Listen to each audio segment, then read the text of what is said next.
del Instituto de Astronomía y Física del Espacio. Le damos la bienvenida también a los que nos están viendo por YouTube.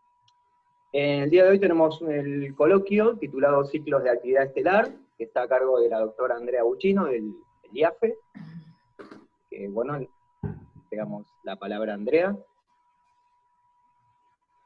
Bueno, gracias, Gabriel. Bueno, les vengo a hablar de ciclos de actividad estelar. ¿Y qué hablamos cuando hablamos de actividad estelar? En realidad, cuando hablamos de actividad estelar, hablamos de un conjunto de fenómenos que están relacionados con el campo magnético de las estrellas y que se manifiestan en las atmósferas de las estrellas. Y cuando hablamos de actividad estelar, no podemos dejar de hablar, de la actividad solar. Por ejemplo, acá encontramos una fulguración acompañada de una eyección de masa coronal, y si no que los solaristas me desmientan, que es un claro fenómeno violento que está asociado a la actividad solar, o sea, el campo magnético que se genera en el interior del Sol y que se manifiesta en la atmósfera de distintas maneras. Y según a qué altura de la atmósfera solar yo mire, digamos, yo observe al Sol en las distintas longitudes de onda, o sea, cuando yo miro al Sol en diferentes longitudes de onda, de alguna manera lo que hago es ver distintas capas de la atmósfera solar, voy a encontrar distintas manifestaciones asociadas a la actividad solar, como son las manchas, regiones brillantes en las cromósferas y estructuras coronales. Perdón, que acá tengo estructuras coronales que aparezcan acá. Bueno, gracias. Esto es una foto, una composición del grupo de física solar del IAFE, que siempre me acompaña. Pero ¿qué ocurre con estas manifestaciones? Estas manifestaciones tienen distintas escalas de energía, distintas escalas de duración, pero siempre están relacionadas con una variación de largo plazo, una variación anual, que es el ciclo solar. Ahí está. El ciclo solar. ¿Qué es el ciclo solar?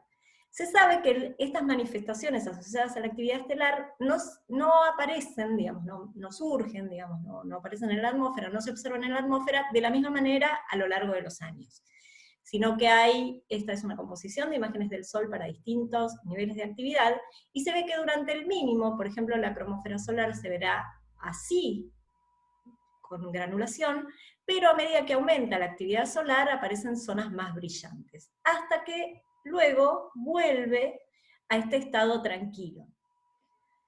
Entonces, claramente, o sea, se sabe y es conocido que el Sol tiene una actividad cíclica. Y el indicador de actividad más extendido, que más se conoce, son las manchas solares. Las manchas solares son medidas sistemáticamente desde el siglo XVII, pero se estandarizó su medición recién a partir del 1800, y acá, por ejemplo, pueden ver una serie temporal donde ven las manchas, cómo evolucionan en función del tiempo. ¿Y qué vemos de acá? Bueno, vemos esto, vemos una subida, una bajada, una subida, una bajada, y que cada uno de estos ciclos que aparecen acá, perdón, el mouse no me anda bien, cada uno de estos ciclos que aparecen acá tiene una duración promedio de 11 años. En realidad no existen los ciclos perfectos, o sea, duran entre 9 y 13 años en realidad, pero en general más cerca de 11 años. Y lo que vemos también es que la amplitud no es constante, sino que es variable, incluso se puede pensar que está modulada por una señal, perdón, por el pulso, pero el mouse no me anda bien, por una señal de más o menos 80 años de longitud. Acá nosotros estamos en el siglo 24, y acá encontramos la predicción del próximo ciclo solar. Si lo vemos en detalle, cada uno de los ciclos solares, lo que vemos es que en realidad tiene un doble pico, tiene una subida abrupta, una bajada más delicada, digamos, por decirlo así, más gradual, un doble pico, e incluso una variación interanual del número de manchas. O sea que es bastante complejo el ciclo solar. Yo creo que el ciclo solar amerita un mini workshop directamente. ¿Y qué ocurre también en el ciclo solar? Esto es importante. Lo que vemos es que las manchas que aparecen, esto se llama diagrama mariposa, perdón, para los que conocen, lo que vamos a ver es que en el Sol aparecen manchas con una polaridad positiva durante un ciclo, pero que al ciclo siguiente aparecen manchas, o sea, casi 11 años después, esas mismas manchas que aparecen en los mismos lugares, aparecen con una polaridad negativa. Entonces, esto es un magnetograma. Lo que vemos es que hay una inversión de polaridad en el Sol cada 11 años. Entonces, su ciclo magnético en general se dice que es de 22 años, porque hasta que vuelvo a recobrar la misma configuración, tardo 22 años aproximadamente. Y también otro de los indicadores de actividad que sabemos que acompañan el ciclo solar son las fulguraciones. O sea, las fulguraciones que aparecen, esa que mostré al principio, no aparece, o sea, aparecen más fulguraciones cuanto más activo es el Sol. O sea, que acompaña, este es el número de fulguraciones en función del tiempo, y vemos que acompaña este ciclo de 11 años. Otro punto que es resaltable y que es interesante del ciclo solar es que hubo etapas donde la actividad bajó mucho. Sin embargo, fíjense que este ciclo de 11 años se mantuvo, pero el nivel de actividad bajó mucho. Esto se suele llamar mínimo de Dalton. Pero hay un mínimo en el Sol que es mucho más famoso, más conocido y muy interesante, que es el llamado mínimo de Maunder. Durante 1645 y 1715 no se observaron manchas estelares, y una de las preguntas es, bueno, no se observaron porque no se vieron bien, no se observaron porque el seguimiento no era bueno, no se observaron, ¿por qué no se observaron? Bueno, no se observa, en realidad hubo manchas, pero había muy, muy pocas. Y lo que se vio es que también otros indicadores de actividad estelar bajaron mucho durante ese mínimo de Maunder, prolongado, imagínense, de 1645 a 1715. Y que durante esos años, por ejemplo, prácticamente no se registraron auroras. Recomiendo mucho, a ver si se ve acá, se me corre el puntero. Recomiendo mucho este artículo de Eddy de 1976 de Science, que es re lindo artículo para leer, es una linda lectura de cuarentena, y de cuarentena larga, de triple cuarentena, porque hace como toda una reconstrucción histórica del mínimo de Maunder y además hace soporte particular. Y bueno, entre lo que reporta es que, entre lo que recopila es que no hubo reportes de auroras boreales, en ese entonces eran boreales, hoy sabemos que hay auroras australes también, pero en ese momento se registraron en el hemisferio norte, y que prácticamente durante este periodo no hubo auroras. Y las auroras son una manifestación también del campo magnético solar, porque tienen que ver con la interacción del viento solar con la magnetosfera. Perdón si simplifico la interacción. Y también es interesante que durante esta época, se produjeron eclipses solares, 63, de distinto tipo, no solamente totales, sino también anulares y parciales, pero que en general solo 8 de esos eclipses pudieron ser observados en la zona donde había astrónomos dedicados a la observación en esa época, y que entendían qué era lo que ocurría de alguna manera en esos momentos. Acá lo que les puedo mostrar son las franjas de los eclipses totales que ocurrieron durante el mínimo de Maunder, y lo que reportan en general en cartas es que durante esos eclipses totales no se observaron imágenes de este estilo, por ejemplo, como las que se observaron en julio del año pasado, cuando ocurrió el eclipse total de Sol, que se pudo observar en el centro de nuestro país, donde podemos ver una corona, o sea, se ve la estructura coronal. Y la corona también es la evidencia directa del campo magnético solar. Lo que se vio y lo que reportan las cartas es que se veía, acá lo escribí, se veía como una corona muy débil, o sea, poco extendida y rojiza. O sea que esta extensión que llegamos a ver acá realmente no se veía. Esta es una foto de Franco Meconi que me alcanzó del eclipse de julio del 2019, y que se promete mejorar este próximo 14 de diciembre del 2020, donde va a ocurrir otro eclipse solar total que podrá observarse en la Patagonia. Bueno, así que hay otras evidencias de que realmente durante el mínimo de Maunder la actividad bajó muchísimo. Y uno de los grandes aportes de este trabajo de Eddie, que vuelvo a recomendar, es que reconstruyó el ciclo solar a partir del radioisótopo de carbono 14. Y, o sea, usando anillos de árboles, que es una técnica que se suele usar a veces cuando uno quiere reconstruir atrás en el tiempo. Y así fue como no solo detectó una bajada, el radioisótopo de carbono, la formación del radioisótopo de carbono, perdón si digo mal la frase, pero está relacionado con la radiación cósmica, con los rayos cósmicos que llegan a la Tierra.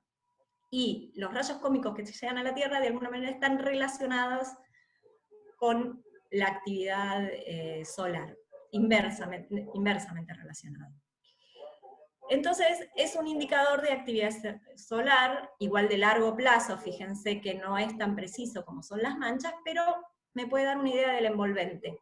Y lo que podemos ver es que baja, o sea, en realidad sube, ¿no?, la formación de radioisótopos de carbono durante el mínimo de Maunder pronunciadamente, pero también en otro mínimo, ¿sí?, que aparece acá cerca del 1500.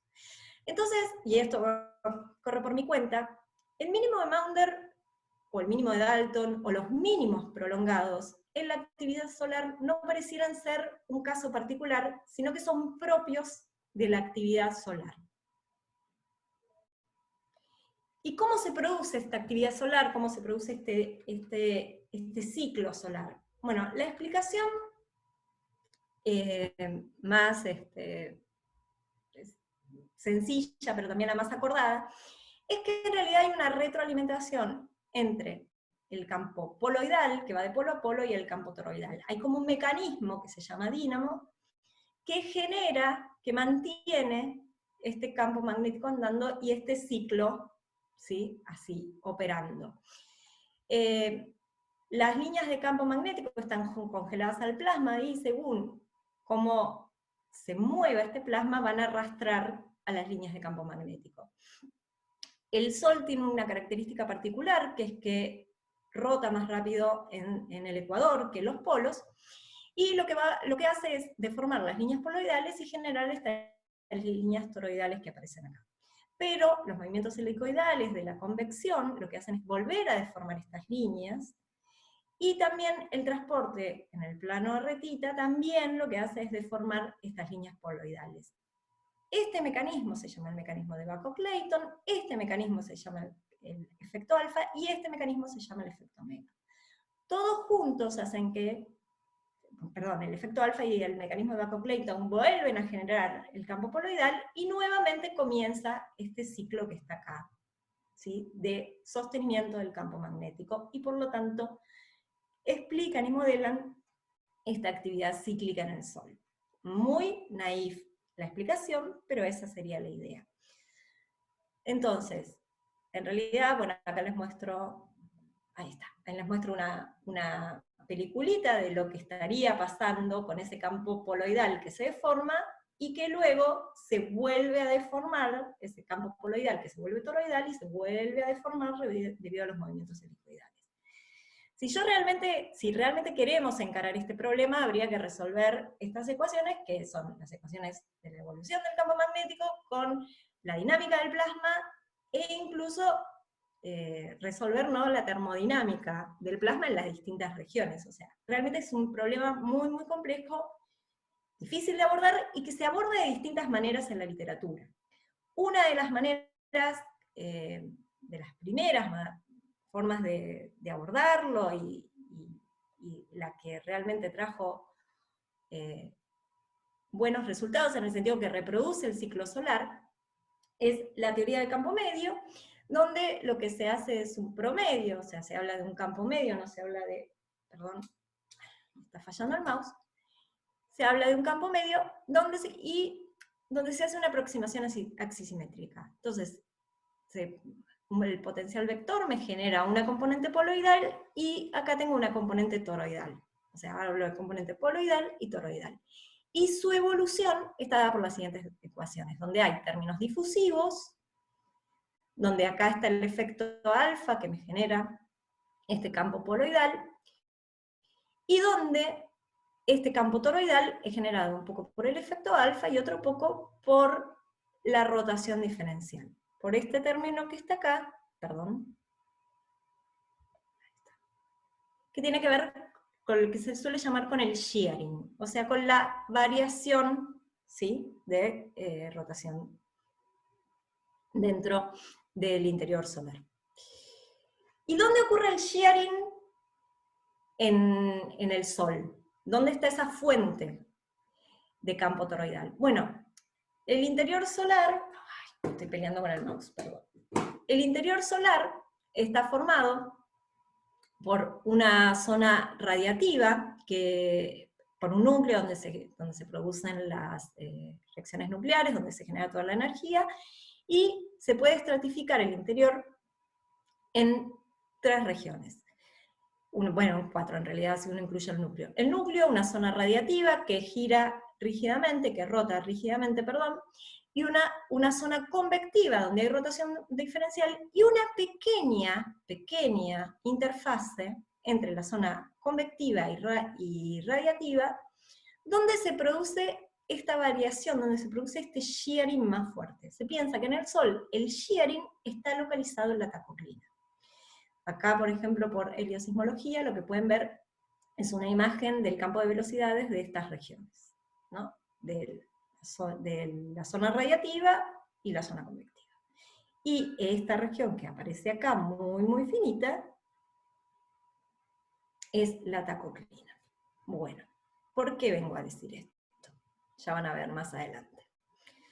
Bueno, y así tenemos un hermoso Sol con un montón de manifestaciones magnéticas, que las conocemos en detalle, que conocemos su subida y su baja de actividad, sus mínimos prolongados,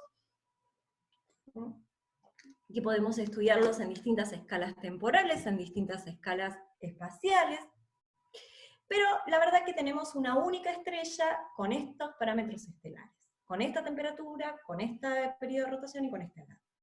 Pero si realmente nosotros queremos tener un panorama más amplio de lo que es la actividad magnética en estrellas frías, o la actividad estelar en general, para nosotros el Sol es solo una estrella. Y entonces tenemos que ampliar nuestros panoramas a estudiar estrellas más calientes, más frías, más jóvenes, más viejas, perdón por lo de viejas, más evolucionadas, y variar estos parámetros, estos periodos de rotación, de temperatura, esta estructura interna, para tener un panorama mucho más amplio de lo que es la actividad estelar. ¿Y cómo lo hacemos? Porque cuando vemos una estrella nosotros no podemos contar las manchas en detalle como para medir la actividad estelar. Bueno, lo que uno hace es utilizar lo que se llaman indicadores de actividad espectroscópicos. O sea, hay muchos indicadores de actividad. Para mí, y sigo sosteniendo, que en el visible el mejor son las líneas de calcio 2, y no lo digo yo, digamos, lo dice la historia. Y las líneas de calcio 2 reaccionan, a la actividad cromosférica, y, acá por ejemplo tenemos un espectro de Casleo, de un gemelo solar, y se suele definir un índice de Mohn-Wilson como el cociente del flujo en el centro de las líneas respecto al continuo, así de esta manera. Este índice de actividad, que es una medida estándar de actividad, fue definido en un proyecto, que fue un proyecto fundacional de la actividad estelar, que comenzó en 1966 en California, en el Observatorio Mohn-Wilson, y que se dedicó a observar sistemáticamente una serie de estrellas de tipo solar. ¿Qué pasa? Porque hasta ese momento poco se conocía de la actividad a largo plazo de las estrellas. Solo conocíamos la estrella Sol, y poco se conocía el resto de las estrellas. Y del Sol tenemos cientos de años de observaciones, ay, me estoy muriendo, cientos de años de observaciones, mientras que de las estrellas no se tenía. Entonces había que empezar a colectar datos de las estrellas. Y así surgió el proyecto HK, dedicado a observar 2.200 estrellas de tipo solar, o sea, FGK, y del análisis de los resultados que van del 66 al 2003, se encontró que de la muestra el 60% era cíclica como el Sol, mientras que un 15% era constante, y en general las más jóvenes, otro 25%, eran erráticas. Este 15% que es constante en actividad, se preguntaban si realmente estaba en un mínimo de Maunder y podía ser cíclica. Bueno, algunas puede ser que sí y otras puede ser que no, porque después se encontró que muchas de estas estrellas eran evolucionadas. Entonces ya dejaban de invertir ese campo magnético, ya se había terminado de alguna manera esa retroalimentación entre poloidal y toroidal, y el campo se presume que es puramente poloidal, y entonces se pierde esa inversión. Entonces era como una muestra sesgada el de estas estrellas de actividad constante. Bueno, acá por ejemplo pueden ver el índice Mohn-Wilson en el Sol. Obviamente no tiene la precisión que tienen las manchas, pero por ejemplo este ciclo es muy lindo. Fíjense que se puede ver como la subida y la bajada, ese doble pico, pero que el índice de Mohn-Wilson responde bien con el ciclo solar, con lo cual es un buen indicador de actividad. Bueno, ¿y qué ocurre con las estrellas cuando se vuelven más frías? Porque, o sea, lo que se ve es que cambia la estructura interna. A medida que las estrellas se van volviendo más frías, esta capa radiativa va disminuyendo, esta capa convectiva va aumentando. En general el radio de la estrella va disminuyendo, o sea, va cambiando, va evolucionando toda la estructura de la estrella, pero la estructura interna de la estrella se va volviendo puramente convectiva para masas del orden de 0.35 masas solares. A partir de acá se sabe que las estrellas son puramente convectivas. Entonces pierden esta interfase que estaba acá, que era la tacopina, que nosotros vimos que era fuente del campo toroidal. Entonces, ¿qué pasa? ¿Qué pasa con estas estrellas? ¿Dejan de ser activas? Bueno, las observaciones nos dicen totalmente lo contrario desde hace años. Las observaciones nos dicen que la fracción de estrellas activas aumenta a partir de M4, que M4 es esa masa límite que puse recién acá, 0,35 masas del Sol, y empiezan, realmente la fracción de estrellas activas aumenta notablemente. O sea que, por lo menos quiero que se vayan de esta charla sabiendo que si no hay tacoclina no es que no hay actividad, sino que las estrellas a partir de M4 son muy activas. Esta me encanta, es una curva de luz de una estrella M4, o sea, puramente convectiva, y lo que se puede ver es que presenta, esta es una curva de luz donde uno ve la variación, y estas subidas fuertes y bajadas gradual son fulguraciones. Y como vemos, las fulguraciones están asociadas al ciclo de actividad y está asociada a ese dínamo subyacente, de alguna manera. Entonces, podemos ver que estrellas, incluso M4, presentan 18 fulguraciones por día. Fuerte, ¿sí? Y recién salido del horno, TESS también nos cuenta que cuando estudia la fracción de estrellas con fulguraciones, aparecen la mayor cantidad de estrellas con fulguraciones, aparecen a partir de, o sea, llega a un máximo en aquellas estrellas que son puramente convectivas. O sea que lo que se vio es que las estrellas puramente convectivas son activas. Y uno de los últimos trabajos que tiene bastante relevancia es el trabajo de Bright y Drake, del 2016, donde encontraron que, estudiando la radiación en X de las estrellas, la luminosidad en X, que es un indicador directo de actividad estelar, lo que ven es que acá se muestra con círculos grises las estrellas de tipo solar y con círculos rojos las estrellas puramente convectivas. Y lo que se puede ver, se ve que hay un régimen de saturación en función del número de Rossby que relaciona la rotación y la estructura interna de la estrella. Y lo que ven es que todas acompañan un régimen de saturación hasta un determinado número de Rossby, y que luego baja, y que disminuye la actividad al aumentar el número de Rossby. Pero que tanto las estrellas de tipo solar, que son las grises, como las estrellas rojas y rosas acá, acompañan esta tendencia. Entonces la conclusión es que todas las estrellas, en todas estas estrellas, podría estar operando el mismo tipo de dínamo, independientemente si tienen tacoclina o no. Y hoy en día hay bastante acuerdo en pensar que las estrellas puramente convectivas, por más que no tengan tacoclina, ese shearing se produce en la zona convectiva. Bueno, y antes de que surgiera este paper de 2016, y antes que surgieran muchos de estos papers, en 1999 Pablo Maguas, y acompañado también por Carolina Cincunei, crearon el proyecto HK Alpha, que opera acá en nuestro querido Casleo, ¿sí? Y acá está todos los que alguna vez utilizamos las observaciones del proyecto HK Alpha en nuestras tesis de doctorado. Marilú en particular, si bien no fue una asistente técnica muy importante hasta que se jubiló el año pasado, bueno, Juaní todavía no las usó, pero las va a usar en algún momento, y actualmente Romina y yo somos las que más, digamos, de alguna manera usamos y coordinamos el proyecto HK Alpha. Mariela, bueno, Mariela también lo está usando bastante últimamente. Y ahora llega Carla Oviedo, que empezó su doctorado en medio de esta cuarentena, pero que si bien se va a dedicar a velocidades radiales y la resolución de los espectros de Casleo no sirven para eso, va también a colaborar con el proyecto HK Alpha. Bueno, ¿qué nos provee el proyecto HK Alpha? El proyecto HK Alpha nos provee una serie de espectros, pero de 150 estrellas que van de F3 a M5. ¿Qué hacemos en el proyecto HK Alpha? Lo que hacemos es observar sistemáticamente, obtener espectros de resolución media, que es lo que se puede obtener con el espectrógrafo REOSC en dispersión cruzada en Casleo.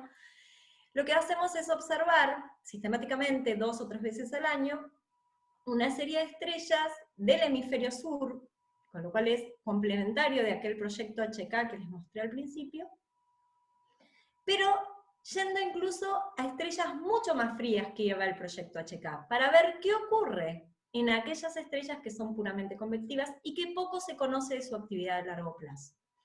Entonces, bueno, lo que hacemos es, como les digo, desde el año 1999, solo fue detenido el proyecto HK Alpha este semestre por una cuestión que nos excede, pero viene operando sostenidamente, viene aumentando sus muestras, viene variando un poco la muestra de estrellas, pero básicamente son 150 estrellas las que se observan, y se obtienen estos hermosos espectros que están calibrados en flujo, lo cual no es trivial. Esta es la muestra de estrella, acá están divididas por actividad según este indicador, que aparece acá, y tenemos alrededor de 12% de estrellas F, 33% de estrellas G, 34% de estrellas K y 21% de estrellas M. Lo que vemos es que las G y las F son en general más activas en nuestra muestra, no es que en general son más activas, sino de nuestra muestra en general son más activas, pero que en las estrellas M tenemos la verdad que una gran variedad una amplitud, digamos, de niveles de actividad. El Sol, para que se den una idea, tiene un log R'(HK) de -5, o sea, el Sol estaría por acá. O sea, nosotros tenemos estrellas más activas que el Sol observado. Bueno, esto es un espectro típico del proyecto HK Alpha, como les digo, es un espectro que está calibrado en longitud de onda, obviamente, calibrado en flujo, es un espectro de resolución media, más o menos un R13000, y lo bueno que tiene es que tiene mediciones simultáneas de distintos indicadores de actividad, como son las líneas de calcio, las líneas de sodio y las líneas de H-alfa. Y permiten de esta manera, como cada una de estas líneas se forman a distintas alturas de la cromósfera, de alguna manera estos espectros tienen información de distintas alturas de las cromósferas, y son las que utiliza mucho Mariela Vieites en colaboración con otros investigadores que le proveen observaciones en otras longitudes de onda para construir los modelos de atmósferas estelares. Así que también son muy útiles en ese sentido. Bueno, este proyecto tiene como grandes éxitos, que son sus papers más citados. Este es uno de los más citados, el primero es uno de los más citados, al segundo me voy a dedicar más tarde, y en estos tres, se publicaron las primeras detecciones de ciclos de actividad en estrellas M, donde el número 3 es un ciclo de actividad en la estrella Próxima Centauri, que es una estrella puramente convectiva. Entonces la primera vez que se encontró un ciclo en una estrella M fue gracias al proyecto Checa Alpha. ¿Sí? Formó parte de la tesis de doctorado de Carolina Cintunegui. En este trabajo se detectó ciclos de actividad en M más tempranas, y acá no en sistema binario. Pero seguimos detectando más ciclos. Hoy en día se conocen ciclos de actividad en estrellas M, se sabe que las estrellas M presentan ciclos de actividad, cosa que no se sabía hasta hace 20 años. Y lo que se ve, encontramos ciclos de actividad en estrellas que rotan rápido, que son muy activas, como Adeleo, en otras más tempranas, que también rotan rápido, y en otras menos activas, que rotan más lentamente,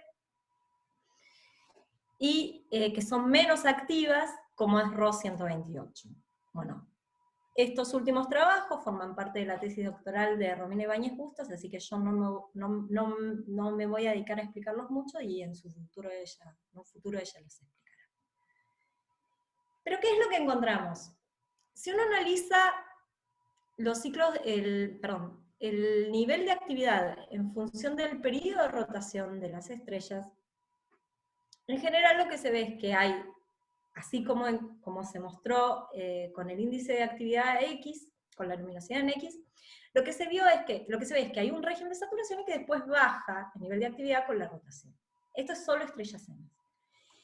Y en el proyecto Checa Alpha lo que nosotros detectamos es que tanto estrellas muy activas que rotan muy rápido, como estrellas menos activas y que rotan más lento, acá las marqué, todas presentaron ciclos. Acá Próxima Centauri, que es GL551,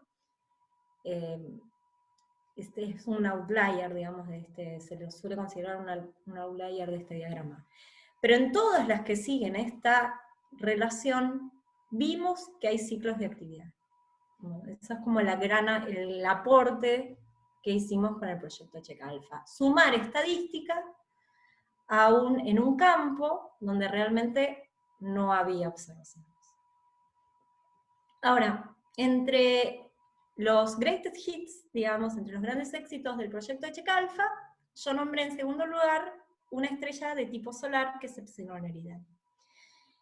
Epsilon Eridani es una estrella cercana, brillante, que se puede ver del hemisferio norte y sur, y Travis Metcalf, en el año 2013, lo que hizo fue colectar observaciones de distintos observatorios, o sea, de mediciones del índice S de distintos observatorios, por eso cada uno está en distinto color en este gráfico. Acá les muestro las que pertenecen al proyecto Checa Alpha, y lo que hicimos fue, bueno, él comandó el trabajo, y lo que hicimos fue armar la serie temporal más larga para una estrella hasta ese momento. O sea, hasta ese momento no había las series temporales de las estrellas no tenían más de 30 años. Y él logró obtener, porque además le adjuntó las mediciones en Mount Wilson, y logró obtener esta serie temporal que está acá, perdón. Esta serie temporal que está acá, ¿sí? Que va del 66 al 2010. Creo. Sí, ha pasado 2010, al 2003, bueno, a cuando se publicó el trabajo. Si uno analiza esta serie temporal con los métodos de análisis de series temporales, con periodogramas o con wavelets, lo que uno hace es encontrar dos ciclos de actividad. Uno de 3 años y otro de 13 años en esta estrella. Y además, en esta fase que está acá, lo que ve es que no se ve mucha variabilidad, sino que baja mucho la actividad, y es lo que se llama, es un mínimo prolongado, similar al mínimo de Maunder que vimos en el Sol. Lo importante, insisto, de esta serie temporal es que hasta ese entonces no se tenía una serie temporal tan larga para una estrella. Esta es una estrella K2 de las secuencias principales, una enana K2, es un poco más fría que el Sol, tiene una zona convectiva un poco más ancha, pero bueno, no deja de ser una estrella de tipo solar. Hace años que cuando hablamos de actividad estelar, o cuando uno se junta en los congresos donde se habla de actividad estelar, este diagrama es central, digamos, está en discusión y dispara muchas discusiones. ¿Qué dice este diagrama? En este diagrama lo que se pusieron, digamos, se volcaron los datos de los ciclos los periodos, los ciclos de actividad que se detectaron, pero buenos ciclos, o sea, ciclos bien medidos, ciclos súper confiables. Por ejemplo, el de Epsilon Eridani, que se hace con muchos datos, con mucha densidad de datos, analizados tal vez con distintas técnicas, en función del periodo de rotación. Y lo que se ve, y esto sí se sabe desde hace varios años, es que no se distribuyen en todo el diagrama de manera aleatoria, sino que se distribuyen en dos ramas, ¿sí? Una llamada rama inactiva y otra rama activa, básicamente porque acá en general caen las estrellas inactivas. Pero lo que se ve es que algunas estrellas, por ejemplo Epsilon Eridani, estos puntos, ese aporte de nuestro trabajo, tienen ciclos de actividad en ambas ramas. Y también lo que se ve es que el Sol no está en ninguna de las dos ramas. Y además lo que se ve es que no hay estrellas cíclicas con estos periodos de rotación, ¿sí? En esta banda gris. Entonces, este diagrama lo que tiene de interesante es que nos pone al Sol en un contexto estelar.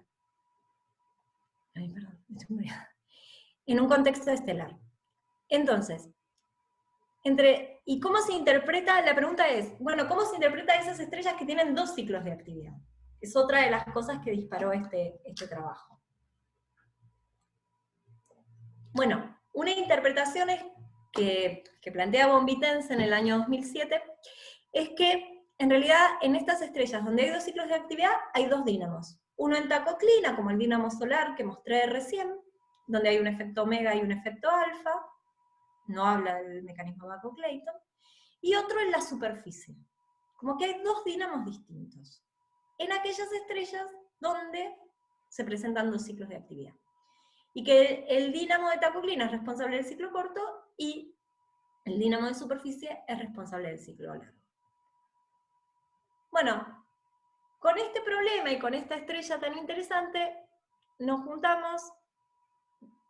junté, digamos, a colaborar con Laura Schreiman y Fernando de Minotti, del INFIP, quienes habían desarrollado un modelo de dínamo para el Sol.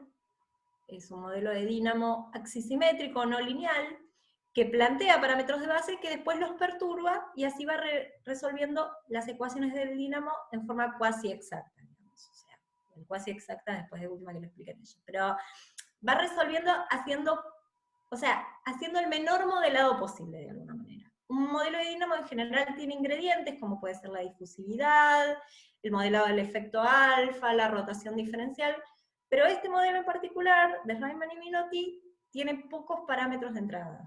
O sea, tiene poco modelado, digamos. Eso es como lo interesante de este modelo. Y entre los parámetros de entrada que tiene este modelo está la rotación diferencial de la estrella. Pero como Epsilon Eridani es una estrella tan brillante, tan observada, tenía su rotación diferencial en superficie medida con el satélite MOST. Entonces, en función de las mediciones, o sea, se conocía que era de esta forma y se conocían estos parámetros P, Q y K, y presuponiendo que hay una rotación diferencial de tipo solar, eso sí, lo tuvimos que presuponer, lo que hicimos fue construir el dínamo para esta estrella. Y así lo que pudimos hacer fue simular su campo magnético en función del tiempo. Ahora no para los 45 años que se tenían de observaciones, sino para cientos y cientos de años. Este es el campo magnético en tacoclina.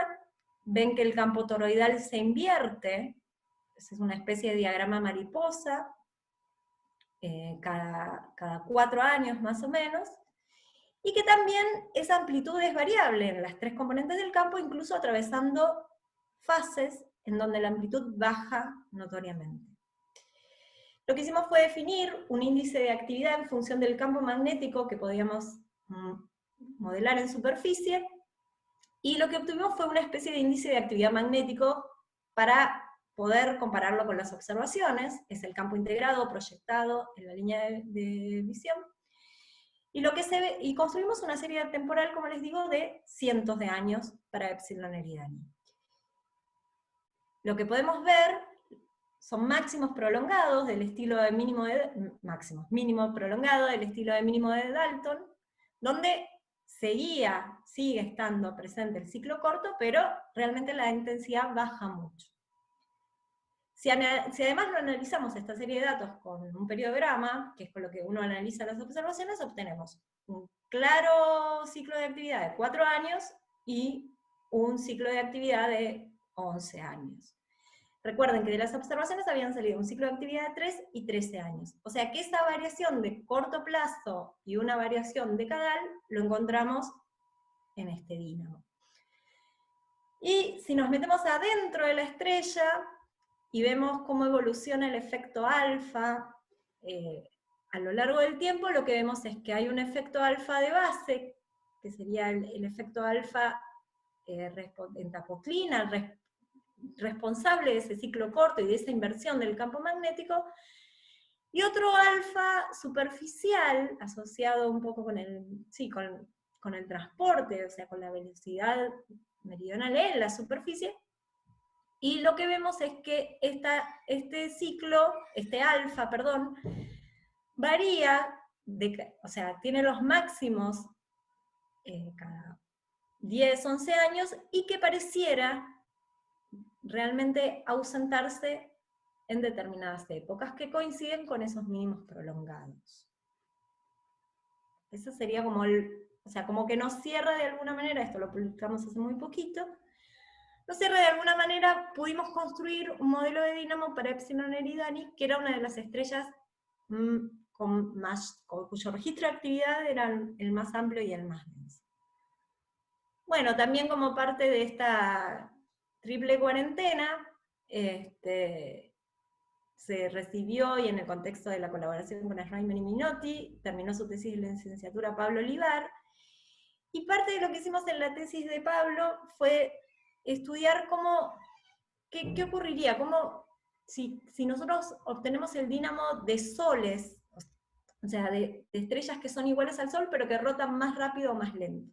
¿Cómo caen en este diagrama? Bueno, y estos son estos puntos verdes que están acá, salvo este que cae también en el medio, el resto cae cerca de las ramas, pero lo que sí vimos es que si modelábamos soles con periodos de rotación más grandes que el del ciclo solar, el campo se invertía y después se establecía en un valor, o sea, terminaba esa inversión, terminaba el ciclo. Esto que uno puede sospechar, tal vez de haber hecho algo mal, digamos, lo avala un poco la literatura, que dice que el Sol está acá, pero está acá porque en realidad el Sol está en transición. El dínamo solar está en transición, y está en transición en realidad la rotación de la estrella. Que en general, la rotación de una estrella está asociada a su edad, pero pasado un tiempo determinado, y según la clase espectral de la estrella, esa estrella deja de rotar más lentamente porque pierde momento angular y empieza como un frenado de la estrella. Es decir, no cambia tanto, su tasa de rotación no cambia con su edad, como es cuando es más joven. Entonces, en realidad el Sol debería tener, para la edad que tiene, tal vez, si uno lo piensa en función de la edad, un periodo de rotación más alto, pero como están estos efectos, o sea, o sea, es muy profundo, o sea, digamos, es muy complejo el tema, pero lo que le está cambiando está en una etapa de transición y le está cambiando como su rotación en comparación con otras estrellas más jóvenes. Y por lo tanto, lo que se piensa es que el ciclo solar de 1 a 2 miles de millones de años se va a terminar. Digamos, el Sol va a dejar de producir esa inversión. Y entonces que está acá por una cuestión de que el Sol está en transición. Por lo tanto, pensar la actividad estelar desde el Sol, que en principio se piensa que está en una transición, la verdad que no nos ofrece un panorama completo. Igual esto no es en contra del Sol, ni mucho menos, ya que mis orígenes de mi grupo, del grupo al que pertenezco, de la línea de investigación a la que pertenezco, están en el grupo de física solar, acá hay una foto más amplia de los amigos del Física Solar, con el querido Marcos, en la reunión de la Asociación reunión de la Asociación Argentina de Astronomía en el año 2015, como todas cosas lindas que pasan en las reuniones de la asociación. Bueno, yo no estoy acá, porque no me invitaron a la foto, pero bueno, y esta era de antes de que yo naciera, así que bueno. Pero bueno, así uno pasa los días, cuando uno estudia la actividad estelar, no deja de mirar el Sol, la actividad en particular de estrellas frías, no deja de mirar el Sol, y el Sol también tiene que empezar a mirar las estrellas. Bueno, y así pasamos los días entre estrellas amarillas y estrellas rojas. Muchas gracias.